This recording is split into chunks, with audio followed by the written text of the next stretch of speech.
الحمد لله وكفى وسلام على عباده الذين اصطفى أما بعد فأعوذ بالله من الشيطان الرجيم بسم الله الرحمن الرحيم يا أيها الناس كلوا مما في الأرض حلالا طيبا ولا تتبعوا خطوات الشيطان إنه لكم عدو مبين إنما يأمركم بالسوء والفحشاء وأن تقولوا على الله ما لا تعلمون۔ سورہ بقرہ کے 21ویں رکوع کی ابتدائی آیات ہیں۔ پچھلے رکوع میں اللہ تعالیٰ توحید اور توحید کے دلائل کو بیان کیا۔ اس رکوع میں اللہ تعالیٰ کفار کی دو برائیوں کا تذکرہ کیا، ان کی دو گمراہیوں کی طرف اشارہ کیا بطور خاص۔ ایک برائی ان کی یہ تھی کہ حلال چیزوں کو اپنے اوپر حرام کر لیتے تھے، تو آدھے صفحے میں اللہ تعالیٰ نے اس کا تذکرہ کیا، اور پھر دوسرے صفحے کے آدھے صفحے میں اللہ تعالیٰ نے دوسری جو برائی ہے، یعنی حرام چیزوں کو اپنے اوپر حلال کر لیتے تھے، تو اس کا تذکرہ اللہ تعالیٰ نے آدھے صفحے میں کیا۔ تو اس رکوع میں دو غلط باتوں کی، دو گمراہیوں کا اللہ نے ان کا تذکرہ کیا۔ پہلی گمراہی حلال چیز کو اپنے اوپر حرام کر لینا۔ حلال حرام کرنے والی ذات اللہ رب العزت کی ہے، اللہ کے علاوہ کوئی نہیں کر سکتا، چونکہ احکامات ہیں، جو کام کرنا ہے اللہ کی طرف سے، جس کی اجازت ہے وہ حلال ہے، اور جس کی اجازت نہیں ہے وہ حرام ہے، اور حلال بھی واضح ہے شریعت میں، حرام بھی واضح ہے۔ الحلال بین والحرام بین، سب پورے مکمل طور پر واضح ہیں۔ وبینہما مشتبہات، ان دو کے درمیان جو ہے مشتبہات ہیں، تو حلال و حرام کو اللہ نے واضح طور پر بیان کر دیا۔ تو یہ آیت کس موقع پر نازل ہوئی اور کیوں نازل ہوئی؟ انہی گمراہی کو بیان کرنے کے لیے کہ مشرکین کی عادت تھی کہ حلال کو اپنے اوپر حرام کر لیتے، یعنی کوئی جانور، اونٹ ہو، دمبا ہو، بکرا ہو، اس کو اللہ کے علاوہ بتوں کے نام پر، ان کی تعظیم کے لیے بتوں کے نام پر چھوڑ دیتے تھے، اور تعظیماً ان سے کوئی خدمت نہیں لیتے تھے۔ جیسے یہاں بازاروں میں جو پھرتے ہیں، بتوں کے نام پر جو گائے چھوڑ دیے جاتے ہیں، جانور چھوڑ دیے جاتے ہیں، اور پھر بازاروں میں پھرتے رہتے ہیں، ان کو کوئی پکڑتا نہیں، کوئی تکلیف نہیں پہنچاتا، تعظیماً ان سے کوئی کام نہیں لیا جاتا، اسے نہیں کھایا جاتا۔ تو اسی طرح وہ تعظیماً بتوں کے نام پر چھوڑ دیتے تھے، جبکہ وہ حلال جانور ہیں۔ اونٹنی کو چھوڑ دیتے تھے، بکرے کو چھوڑ دیتے تھے، حالانکہ یہ دونوں جانور بالکل حلال ہیں اللہ کی طرف سے، لیکن یہ اوپر اس طرح بتوں کے نام پر چھوڑ کر کے اپنے اوپر حرام کر لیتے ہیں۔ واقعتاً بتوں کے نام پر اگر تعظیماً اگر کوئی بتوں کے نام کا ارادہ کر لے تو پھر وہ حرام ہو جائے گا، یقیناً حرام ہو جائے گا۔ شریعت میں وہ حرام ہے اس کا کھانا۔ اب حلال ہونے کے لیے الگ طریقہ ہے، تو بہرحال تعظیماً جو چھوڑا جاتا ہے وہ حرام ہے۔ تو اللہ تعالیٰ نے کہا کہ حلال چیز کو اپنے اوپر کیوں حرام کر لیتے ہو؟ اس کا یہ مطلب نہیں ہے کہ وہ حلال ہو گیا، بتوں کے نام پر چھوڑنے کے باوجود بھی وہ حلال ہے، ایسا نہیں ہے، بلکہ حلال جانور ہے، لیکن بت کے نام پر چھوڑنے کی وجہ سے وہ حرام ہو گیا۔ اور اس طرح اپنے اوپر حرام کیوں کر لیتے ہو؟ اللہ تعالیٰ سوال کرتا ہے اور کہتا ہے کہ حلال چیزوں کو حلال رکھو اور اسے کھاؤ پیو، پاکیزہ چیزوں کو استعمال کرو۔ تو گویا یہ مشرکین کو، کفار کو یہ جواب دیا جا رہا ہے کہ اس طرح حلال چیزوں کو اپنے اوپر حرام مت کرو۔ جیسے کہ آج بھی مسلمان غیر اللہ کسی پیر ولی کے نام پر بکرے کو چھوڑ دیتے ہیں، ان کے نام پر، ان کی تعظیم میں، یا ان کی تعظیم میں ان کے نام سے قربانی کی جاتی ہے، یا ان کے تقرب حاصل کرنے کے لیے، ان کی محبوبیت حاصل کرنے کے لیے اللہ کے نام پر جانور کو ذبح کرتے ہیں۔ یہ سب چیزیں حرام ہیں۔ اللہ کے نام پر ذبح کرے لیکن ارادہ غیر اللہ کی تعظیم ہو، ان کی محبوبیت، ان کا تقرب کا اگر ارادہ کریں تو پھر وہ جانور حرام ہو جائے گا۔ یا پیر کے نام پر ہی ذبح کرے اللہ کے نام کو چھوڑ کر، وہ جانور بھی حرام ہے۔ تو بہرحال یہ ساری چیزیں بتوں کے نام پر چھوڑ کر اس کی تعظیماً وہ اس سے کوئی خدمت نہیں لیتے تھے، اپنے اوپر حرام سمجھتے تھے۔ اللہ نے آیت اتاری اور فرمایا کہ غلط طریقہ ہے، شیطانی چالیں ہیں، شیطانی وسوسے ہیں، اس کے خیالات ہیں۔ فرمایا یا ایھا الناس، اے لوگوں کے اندر سارے داخل ہیں، یہود بھی داخل ہیں، نصارہ بھی داخل ہیں، مومن بھی داخل ہیں، کافر بھی داخل ہیں، منافق بھی داخل ہیں، مشرک بھی داخل، مجوسی داخل، سب داخل، بت پرست سب داخل ہیں۔ اللہ تعالیٰ کہتا ہے ناس یہ عام لفظ ہے، تمام لوگوں کے لیے کہا اطلاق کیا جاتا ہے۔ یا ایھا الناس، اے لوگو، کلوا مما فی الارض حلالا طیبا، تم کھاؤ ان چیزوں میں سے جو زمین میں اللہ نے حلال اور پاکیزہ رکھی ہے۔ یہاں حلال کے ساتھ طیب کی صفت اللہ نے بیان کی۔ طیب کے معنی ہے پاکیزہ، اور طیب حلال کی صفت کے طور پر اللہ نے استعمال کیا، تو حلال کی صفت ہے۔ تو اس سے علماء نے مسئلہ نکالا ہے کہ پاکیزہ چیزیں ہی حلال ہیں، جو گندی چیزیں ہیں، خراب چیزیں ہیں، سڑی ہوئی چیزیں ہیں، وہ سب چیزیں اللہ نے حرام کی ہیں۔ خنزیر حرام کیوں ہے؟ اس لیے گندگی میں رہتا ہے اور گندگی کو کھاتا ہے، بس اس کا کام ہی نجاست کو کھانا ہے، تو اللہ نے حرام کر دیا۔ تو گندی چیزیں جو بھی ہیں اللہ نے حلال کی ہیں، اور پاکیزہ جتنی چیزیں ہیں اللہ نے حلال کی ہیں، لہذا آپ حلال اور پاکیزہ چیزوں کو استعمال کرے گا۔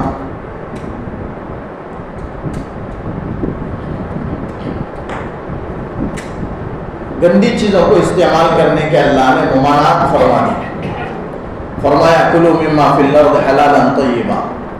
لیکن بعض لوگوں کو اشکال ہوتا ہے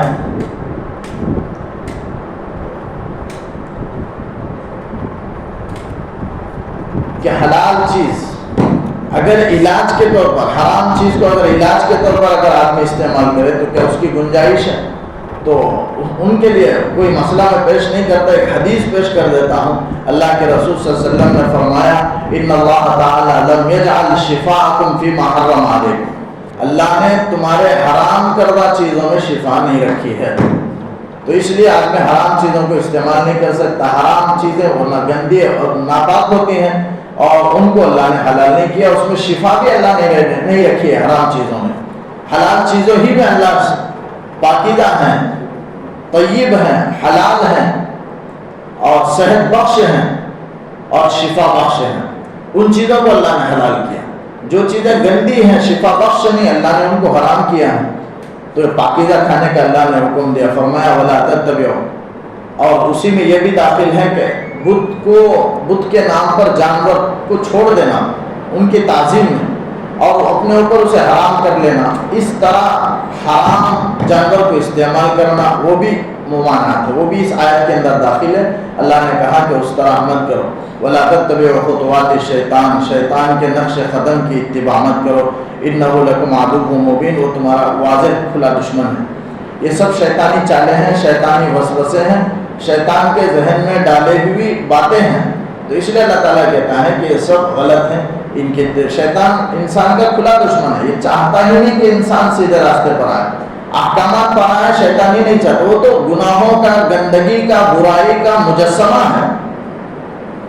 شیطان ہرگز نہیں چاہتا کہ کوئی کامیاب ہو، کوئی جنت کو جائے، صرف ضد اور حسد میں کہ اللہ تعالیٰ نے میرے لیے جہنم کا فیصلہ کر لیا، میں اب اس کی مخلوق کو بہکا کر رہوں گا اور میرے ساتھ جہنم میں لے کر کے جاؤں گا۔ اس نے اللہ سے وعدہ کر لیا تھا، تو اس لیے یہ شیطانی، اللہ تعالیٰ کہتا ہے کبھی انسان کا وہ بھلائی چاہنے والا نہیں ہوگا۔ جیسے کئی واقعات ہیں، ایک شخص دیوار کے سہارے بیٹھا تھا، انسان کی شکل میں شیطان آیا اور کہا کہ یہاں سے ہٹ جا، تو وہ ہٹ گیا، تھوڑی دیر میں دیوار نیچے گری۔ اب وہ شخص پریشان ہوا کہ اگر میں بیٹھتا تو میرے اوپر دیوار گر جاتی، میں مر جاتا، لیکن اس نے مجھے بچا لیا۔ پوچھا تو کون ہے؟ تو اس نے کہا میں شیطان ہوں، اس لیے کہ اگر دیوار تیرے اوپر گرتی تو تجھے شہادت کا مقام ملتا اور تو فوراً جنت میں پہنچ جاتا، تو مجھے شہادت کا مقام پسند نہیں، میں بھلائی، تو مجھ سے تصور میں مت کر بھلائی کا، مجھ سے بھلائی نہیں ہو سکتا، میں برائی اور گندگی کا بلندہ ہوں، مجسمہ ہوں۔ اسی لیے حضور صلی اللہ علیہ وسلم کی شکل شیطان اختیار نہیں کر سکتا۔ حضور نے فرمایا لا تب، اس لیے کہ حضور صلی اللہ علیہ وسلم تو سراپا ہدایت کے مجسم ہیں، آپ نیکی کے مجسم ہیں، آپ کے اندر ذرا بھی برائی نہیں، لیکن شیطان سراپا گندگی اور برائی ہے۔ تو جو سراپا گندگی اور برائی ہو، وہ سراپا ہدایت اور نیکی کی شکل اختیار نہیں کر سکتا. تو آپ نے فرمایا جو اگر کوئی کہے کہ میں حضور کو دیکھا، دیدار کیا، آپ کی زیارت ہوئی، تو حضور نے فرمایا کہ ہو سکتا ہے مان لو لیکن انکار مت کرو، یا تو خاموش رہ جاؤ. اگر وہ اوصاف بیان کرے تو قبول کر لو یا خاموشی اختیار کر لو، انکار مت کرو. اس لیے کہ شیطان لا یتمثل بی، شیطان میری شکل اختیار نہیں کر سکتا، میری شکل میں نہیں آ سکتا. خدا کی شکل اختیار کر سکتا ہے، ایک نور کی شکل اختیار، ہر شکل اختیار کر سکتا. جیسے عبد القادر جیلانی رحمۃ اللہ علیہ کے پاس آیا شیطان، کہا کہ تم سے میں خوش ہو گیا، ساری نمازیں تم سے معاف. ان کو دھوکہ دینے کے لیے آیا، تو وہ تو بڑے ولیوں کے سردار تھے، سمجھ گئے کہ شیطان ہے جو ان نور کی شکل میں آیا ہے. کہا کہ ہٹ جا، نبی کو پوری زندگی نماز معاف نہیں ہوئی، میری کیا حیثیت ہے. فوراً سمجھ گئے کہ شیطانی دھوکہ ہے. تو شیطان ہر شکل اختیار کر سکتا ہے لیکن حضور نبی کریم صلی اللہ علیہ وسلم کی شکل اختیار نہیں کر سکتا. وہ تو انسان کا واضح اور کھلا دشمن ہے. اس کے چالوں کو انسان کو سمجھنا چاہیے. اس کی سب سے بڑی چال یہ ہے کہ اسے کفر و شرک میں مبتلا کرنا چاہتا ہے. اگر وہ پھنسنا نہیں چاہتا تو پھر بدعت میں پھنسا دیتا ہے. اگر کوئی علم والا ہے بدعت میں بھی نہیں پھنستا ہے تو پھر گناہ کبیرہ اور کبیرہ میں سے پھنسا دیتا ہے. پھر گناہ کبیرہ سے بھی وہ چوکنا ہے تو گناہ صغیرہ پر اصرار کی تعلیم دیتا، حکم دیتا ہے، تاکہ چھوٹا گناہ ہے دل میں بات ڈالتا ہے کہ چھوٹے چھوٹے گناہ تو پھر نمازوں سے معاف ہو جاتے ہیں، نیک اعمال سے معاف ہو جاتے. پھر اصرار کرنے کا حکم دیتا ہے، یہاں تک کہ جیسے کہا جاتا ہے خطرہ سمندر، ویسے اصرار گناہ صغیرہ پر وہ کبیرہ تک پہنچا دیتا ہے. تو پھر انسان ہلاکت کے دھانے پر پہنچ جاتا ہے. تو یہ سب شیطان کی چالیں ہیں، لیکن انسان کو شیاطین کی چالیں سمجھنا چاہیے. لیکن جو بدعتی ہوتا ہے وہ شیطان بہرحال اسے پورے طریقے سے پھنسا دیتا ہے. بدعتی کو کبھی توبے کی توفیق نہیں ہوتی. وہ اپنے عمل کو اچھا سمجھتا ہے، وہ سامنے والے کو غلط سمجھتا ہے، اور اپنے اعمال کو وہ بالکل صحیح سمجھتا ہے، اسے توبے کی توفیق نہیں ہوتی. جب تک آدمی اپنے عمل کو صحیح سمجھے، اپنے عمل کے صحت کو علماء بیان کریں، آدمی دیکھے پرکھے کہ میرا عمل قرآن و سنت کے مطابق ہے اس کے خلاف ہے، بس سوچ کر کے عمل کریں. اندھی تقلید بھی نہ ہو اور پورے طریقے سے کسی محبت میں جا کر کے خدا کا درجہ دے دے اور گر جائے، ایسا بھی نہ ہو. بلکہ آپ نے عقل سے سوچے. اللہ نے علم عطا فرمایا، ہدایت عطا فرمائی، قرآن و سنت اللہ نے عطا فرمائی، اس کی روشنی میں اپنے عمل کو دیکھیں. تو فرمایا انہ لکم عدو مبین، تمہارا واضح دشمن ہے. انما یامرکم بالسوء والفحشاء، وہ تو برائی کا اور بے حیائی کا حکم کرتا ہے. شیطان تو بے حیائی کا، برائی کا، غلط باتوں کا ہی حکم کرتا ہے، کبھی اچھے باتوں کا حکم نہیں کر سکتا. وان تقولوا علی اللہ ما لا تعلمون، حدیث میں آتا ہے ایک فرشتہ ہوتا ہے جو انسان کو دل میں نیکی کا الہام کرتا ہے، نیکی کی بات ڈالتا ہے. اس کا اثر یہ ہوتا ہے کہ نیکی کے فوائد اسے دکھنے لگتے ہیں. اور حدیث میں آتا ہے اس کے ساتھ ساتھ ایک شیطان ہوتا ہے جو برائی کا وسوسہ دل کے اندر ڈالتا ہے اور وہ الہام اس کا گناہوں کا ڈالتا ہے، جس کا اثر یہ ہوتا ہے کہ گناہوں کے جو منافع ہیں، فائدے ہیں، وہ دکھائی دینے لگتا ہے، انسان گناہ کی طرف چل پڑتا ہے. تو دو فرشتہ بھی نیکی کا الہام کرتا ہے اور شیطان برائی کا الہام کرتا ہے، اور دونوں کا اختیار اللہ نے دیا. بس آدمی اپنے عمل سے جس کسی کو چاہے اختیار کر کے کامیاب بھی ہو سکتا ہے، شیطان کی پیروی کر کے ناکام بھی ہو سکتا ہے. اللہ نے اختیار دے دی، آزادی زندگی اللہ نے دے دی. عقل کی آزادی یہاں ہے، جہاں جو چاہے عقیدہ رکھ لے.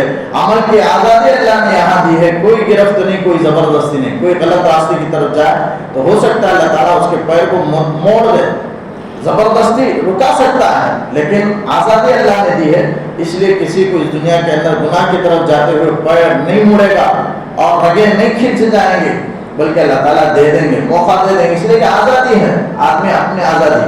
اور دونوں کے نتائج اللہ نے بیان کر دیے کہ نیک عمل کی طرف چلنے کا کیا فائدہ، برائی کی طرف چلنے کا کیا فائدہ، اللہ نے بیان کر دیے ہیں. بس اختیار اور آزادی اللہ نے دنیا میں دے دی.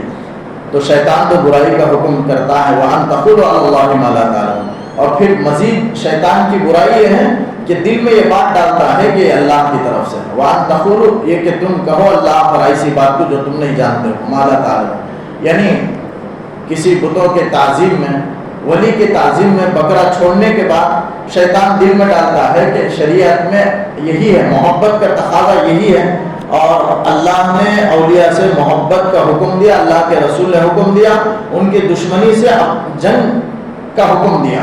من عادی ولی، جو میرے ولی سے دشمنی رکھے، اللہ تعالیٰ کہتا ہے، اللہ کے رسول صلی اللہ علیہ وسلم فرماتے ہیں جو میرے ولی سے دشمنی رکھے فقد آذنتہ بالحق، میں اسے جنگ کا اعلان کرتا ہوں۔ تو اللہ سے، اللہ کے رسول سے جنگ کا اعلان، اس طرح شیطان دل میں بات ڈالتا ہے کہ تم نے ولی کی محبت میں بکرا چھوڑا ہے، یہ اللہ اور اس کے رسول کی تعلیم ہے محبت رکھنا۔ اس طرح شیطان محبت وہ کام، برا کام کراتا ہے اور اللہ کی طرف منسوخ کرا دیتا ہے کہ شریعت کا یہ حکم ہے، اللہ کا یہ حکم ہے۔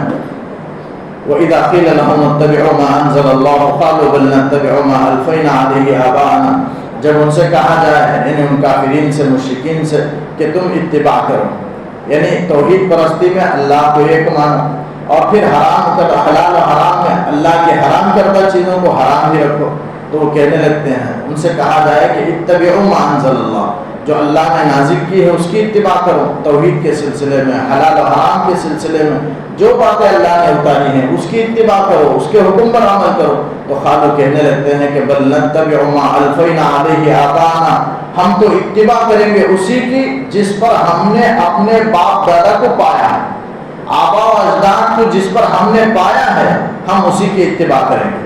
یعنی آپ کی پیروی نہیں کریں گے، حق کی پیروی، قرآن و سنت کی پیروی نہیں کریں گے، آبا و اجداد کو ہم نے جس طریقے پر پایا اسی کے ہم اتباع کریں گے۔ آج ویسے ہی ہے، کوئی آدمی سمجھاتا ہے کہ شرک و بدعت کا طریقہ ہے تو وہ سمجھتا ہے کہ میرے باپ دادا کا طریقہ ہے، میرے باپ دادا فلاں بہت زمانے سے کرتے آ رہے ہیں اس لیے میں اس کو نہیں چھوڑوں گا، میں بھی کروں گا۔ چاہے باپ دادا بے علم ہوں، جاہل ہوں، ہدایت یافتہ نہ ہوں، عقل نہ رکھتے ہوں، پھر بھی آدمی برائی پر اڑا رہے گا۔ تو یہاں اسی تقلید، اندھی تقلید کو اس آیت میں منع کیا گیا۔ آبا و اجداد کی برائی پر، باطل معاملے میں تقلید کو، اس کی مذمت کو اس آیت میں بیان کیا گیا اور کہا گیا کہ ما اولو کان آباؤہم لا یعقلون شیئا ولا یہتدون، کیا ان کے آبا و اجداد بالکل عقل نہ رکھتے ہوں اور ہدایت نہ رکھتے ہوں تو کیا تب بھی اپنے آبا و اجداد کی وہ تقلید کریں گے، اپنے باپ دادا کی تقلید کریں گے؟ اپنے باپ دادا بے علم تھے، ان کے پاس ہدایت نہیں تھی، قرآن کی باتیں، حدیث کی باتیں، قرآن و سنت کی تعلیمات ان کے پاس موجود نہیں تھی، ہدایت یافتہ نہیں تھے، لا یعقلون شیئا اور عقل بھی نہیں رکھتے۔ یعنی کوئی بات قرآن و سنت کے طریقے پر پرکھنے کے لیے نصوص شرعیہ سے مسائل کے استنباط کی معیار کی عقل وہ نہیں رکھتے تھے، تو پھر اختراع کس بات کی، اتباع کی کیا ضرورت ہے؟ اتباع تو اس کی کریں گے جو عقل رکھتے ہیں اور ہدایت رکھتے ہیں۔ تو اس آیت میں اللہ تعالیٰ نے، اس آیت سے دو چیزیں معلوم ہوئی، ایک تو باطل معاملے میں تقلید کی مذمت، کہ اگر غلط طریقہ ہو تو غلط باتوں میں اپنے باپ دادا کی پیروی نہیں کی جائے گی، شریعت کے خلاف باتوں میں اپنے آبا و اجداد کی پیروی نہیں کی جائے گی۔ ایک بات اس سے معلوم ہوئی، اس کی مذمت، برائی اللہ نے بیان کی کہ باپ دادا عقل نہیں رکھتے ہیں تو پھر تمہیں عقل نہیں ہے، تم بھی اس طرح بے راہ ہو جا رہے ہو، شریعت کے خلاف تمہارا عمل ہو رہا ہے، تو اللہ تعالیٰ نے مذمت بیان فرمائی۔ ایک بات معلوم ہوئی، اور دوسری بات تقلید کے شرائط معلوم ہوئے کہ اگر کسی کے پاس علم ہے اور ہدایت ہے تو اس کی تقلید جائز ہے۔ تقلید کے معنی پیروی کرنا، فالو کرنا، جیسے ہم امام ابو حنیفہ رحمۃ اللہ علیہ کے مسلک کو کی پیروی کرتے ہیں کیونکہ ہم قرآن و سنت کو صحیح طریقے سے نہیں جانتے اور پہچان بھی نہیں سکتے، ہم اپنی مادری زبان کو نہیں جانتے، ایک صفحہ قرآن صحیح پڑھنا عربی الفاظ کے ساتھ نہیں جانتے تو کیا ہم ڈائریکٹ قرآن کو سمجھیں گے، حدیث کو سمجھیں گے؟ قرآن و سنت کی زبان عربی زبان ہے، ہم انگریزی زبان سیکھ کر کے قرآن سمجھنا چاہیں، عربی سمجھنا چاہیں تو کہاں سے سمجھ سکتے ہیں؟ ہم اپنی مادری اردو زبان کے قواعد ہمیں معلوم نہیں، عربی گرامر بہت ہیں، عربی قواعد بہت ہیں، وہ کہاں سے جانیں گے ہم؟ اردو کے گرامر، اردو کے قواعد ہمیں معلوم نہیں، اردو صحیح بولنا نہیں جانتے، مادری زبان نہیں جانتے، تو پھر عربی سمجھنے کی کیا کوشش کرتے ہیں؟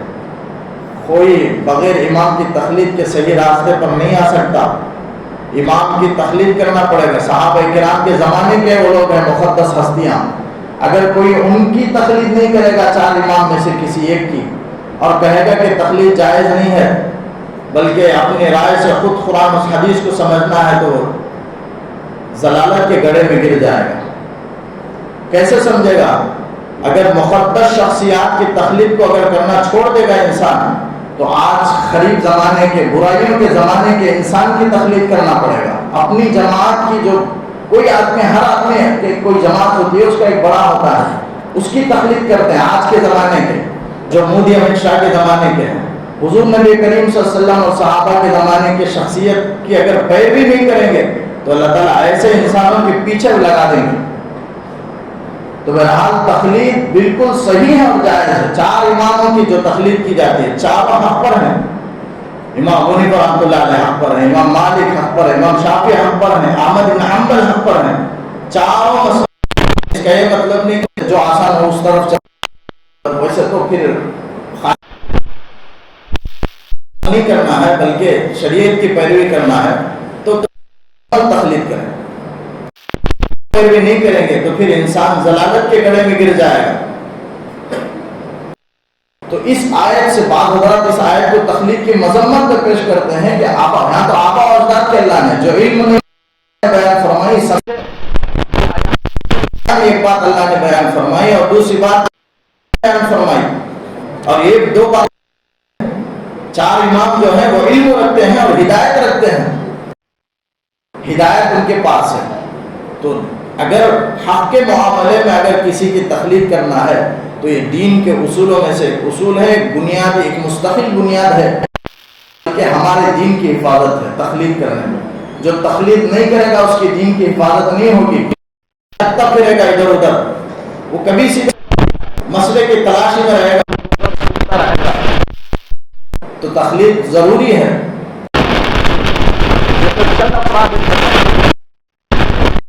کسی امام کی پیروی کے قائل نہیں، یہ تو عمل ہے، ان کی کوئی حیثیت بہرحال اعتبار ہی نہیں ہے۔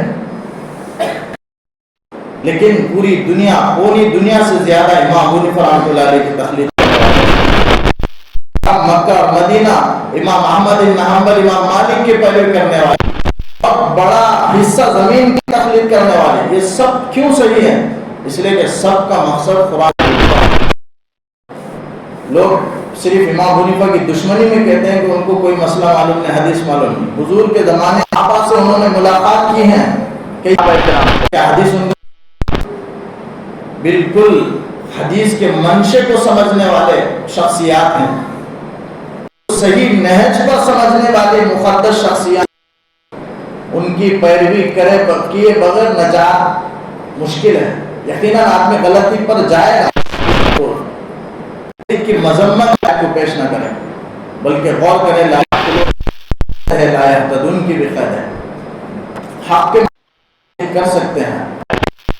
السلام کا وہ طریقہ ہے، ہم امام کی تقلید کرتے ہیں تو ان کی نہیں کرتے بلکہ قرآن و سنت ان کو معلوم ہے، مسئلہ ان کو، مسئلے کی پیروی نہیں کرتے، اور قرآن و سنت کی پیروی کرنا انبیاء کا طریقہ ہے۔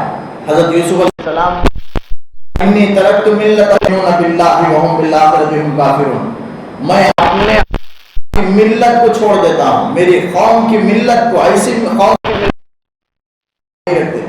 ہاں یہ غلط ہے، تو باطل کے معاملے میں تقلید جائز نہیں، اس لیے انہوں نے چھوڑ، اور پھر فرمایا واتبعت ملت آبائی ابراہیم و اسحاق و یعقوب، میرے آبا و اجداد کی، میرے بڑے علم والوں کی میں اتباع کروں گا۔ کیوں؟ کے معاملے میں تقلید ہے، ان کے پاس ہدایت ہے، ان کے پاس ہے، اور عقل کی وہ معیار ہے جو نصوص شرعیہ سے قرآن کا استعمال کر سکتے ہوں۔ ایسی عقل اللہ نے ائمہ کرام کو اخذ نہیں کیا، بلکہ بے شمار اصول ہیں، کبھی اس پر مستقل عرض کروں گا۔ فقہ کے کہتے ہیں قرآن سے یہ حدیث مسئلہ نکالنے کے لیے پورے قرآن کے آیتوں کو جمع کرنا، حدیثوں کو جمع کرنا اصول ہیں، 7 مسئلہ نکالے ہیں، یہاں آسانی سے تقلید کرنا غلط ہے، بالکل سمجھنا صحیح سمجھ عطا فرمائے، یہ کرنا بالکل عین حق ہے اور انسان کی حفاظت ہے، ورنہ انسان کی دین کی تو فرمایا وَلَوْ كَانَ آبَاؤُهُمْ لَا يَعْقِلُونَ شَيْئًا وَلَا يَهْتَدُونَ وَمَثَلُ الَّذِينَ كَفَرُوا كَمَثَلِ الَّذِي يَنْعِقُ بِمَا لَا يَسْمَعُ إِلَّا دُعَاءً وَنِدَاءً صُمٌّ بُكْمٌ عُمْيٌ فَهُمْ لَا يَعْقِلُونَ۔ اللہ تعالیٰ کافرین کی اس آیت میں مثال بیان کیا، کافر کی مثال اور جن کو جو ہدایت کی طرف دعوت دے رہے ہیں، ہدایت کی طرف بلانے والے ہیں، ان دو کی مثال اللہ تعالیٰ نے چرواہے اور جانور سے دی ہے۔ جیسے بکریاں چرانے والا پکارتا ہے، چلاتا رہتا ہے جانوروں کے پیچھے، لیکن جانور اس کی کوئی بات نہیں سنتے، آواز تو پہنچتی ہے لیکن سمجھتے نہیں کیا کہہ رہا۔ بالکل اسی طریقے سے جن کے حق میں کفر مقدر ہو چکا ہے، اس کا یہ مطلب نہیں کہ کافروں سے دین کی بات نہ کہیں، بلکہ کافروں سے دین کی بات کہنا چاہیے تاکہ ذمہ داری بھی پوری ہو اور حجت بھی تام ہو۔ دین کی بات سب تک پہنچانا چاہیے، اپنوں میں بھی پہنچانا چاہیے، غیروں میں بھی پہنچانا چاہیے، لیکن یہاں تو کہا جا رہا ہے کہ جن کے ذمے کفر ثابت ہو چکا، ایسے لوگوں کو دین کی طرف بلانا، ان کے اعمال بد کی وجہ سے اللہ نے کفر مقدر کر دیا، ایسے لوگوں کو دین کی دعوت دینا گویا جانوروں کو پکارنا ہے۔ جیسے جانور کے پیچھے ہانکنے والا، پکارنے والا اپنے وقت کو ضائع کر رہا ہے، اسی طریقے سے یہ لوگ ایسے کافروں کے پیچھے پڑ کر کے اپنے زندگی کو تباہ کر رہے ہیں۔ وہ چرواہے سے کم نہیں، وہ کافر کے پیچھے پڑنا وہ چرواہے کا جانور سے کے پیچھے پڑنے سے کچھ کم نہیں۔ اللہ تعالیٰ مثال بیان کر رہا ہے کہ مثل الذین کفروا، ان کافرین کی مثال کمثل الذی، اس شخص کی طرح ہے، ینعق بما لا یسمع الا دعاء ونداء، جو آواز لگاتا ہے ایسے کو جو نہیں سنتے، الا دعاء ونداء، مگر صرف چیخ و پکار، بس چیخ آواز کو سنتے ہیں لیکن کیا ہے وہ نہیں سمجھ سکتے۔ جانور نہیں سمجھتے، چرواہے کی آواز کو، اس کی بات کو نہیں سمجھتے۔ اسی طرح اللہ تعالیٰ کہتا ہے کہ ان کے پاس اگر جتنے بھی دلائل بیان کرے وہ نہیں سمجھ سکتے ہیں۔ صم بکم عمی فہم لا یعقلون، وہ بہرے ہیں، گونگے ہیں، اندھے ہیں اور ناسمجھ ہیں، وہ سمجھ نہیں رکھتے۔ یعنی کافروں کے سلسلے میں اللہ تعالیٰ نے فرمایا کہ سمن، جو ایمان نہیں لاتے، بس اختلاف پر اختلاف، حق بات سامنے آ جانے کے بعد اختلاف کرنا، یہ یہود و نصارہ کا طریقہ ہے، کافرین کا طریقہ ہے۔ وہ کافر ہمیشہ اختلاف میں رہتے، آپ صلی اللہ علیہ وسلم سے، صحابہ سے، مسلمانوں سے، لیکن صحیح بات یہ ہے کہ حق بات اگر سامنے آ جائے تو اسے قبول کر لینا چاہیے، اس میں اختلاف نہیں کرنا چاہیے، کیونکہ اس سے انسان کی برائی مقدر ہو جاتی ہے، بد نصیبی مقدر ہو جاتی ہے۔ اس لیے حق بات اگر آ جائے تو اسے قبول کر لینا چاہیے، اپنی انانیت کو، بڑائی کو ختم کر دیں۔ فرمایا سمن، وہ بہرے ہیں۔ بہرے کا مطلب یہ کہ وہ کان تو رکھتے ہیں، آواز سنائی بھی دیتی ہے۔